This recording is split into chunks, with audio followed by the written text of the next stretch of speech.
લક્ષ્ય ન્યૂઝ, એક નજર, એક લક્ષ્ય. ડીસાના જુનાડીસા વાસણા સમૂહ હાઈવે પર એક હૃદયદ્રાવક ઘટના સામે આવી છે, જેમાં એક અકસ્માત દરમિયાન એક વૃદ્ધનું ઘટના સ્થળે જ મોત નીપજ્યું. ડીસાના જુનાડીસા વાસણા સમૂહ હાઈવે પર આજે એક હૃદયદ્રાવક હિટ એન્ડ રનની ઘટના સામે આવી છે.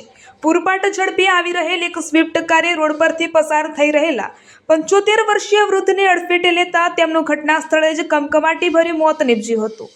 આ અકસ્માતને પગલે માળી સમાજ સહિત સમગ્ર પથકમાં શોકની કાલીમાં છવાઈ ગઈ છે. સેવાનું સાચું ઉદાહરણ. 40 વર્ષથી ચલાવતા હતા પાણીની પરબ. મળતી માહિતી મુજબ વાસણા સંતોષી ગોળિયા ગામના રહેવાસી ગીગાજી હેમાજી માળી, ઉંમર 75 વર્ષ, પોતે પ્રજ્ઞાચક્ષુ હોવા છતાં છેલ્લા 40 વર્ષથી નિસ્વાર્થ ભાવે પાણીની પરબ ચલાવી સેવાકીય પ્રવૃત્તિ કરી રહ્યા હતા.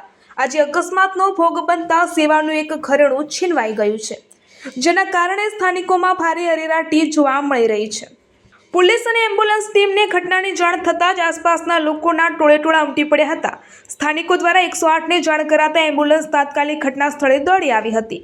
પરિવારજનોએ 112 પર સંપર્ક કરી પોલીસની પીસીઆર વાન પણ તુરંત આવી પહોંચી હતી. ત્યારબાદ મૃતકની લાશને પોસ્ટમોર્ટમ અર્થે ડીસા સિવિલ હોસ્પિટલ ખાતે ખસેડવામાં આવી હતી. ડીસા સિવિલમાં લોકોના ટોળા.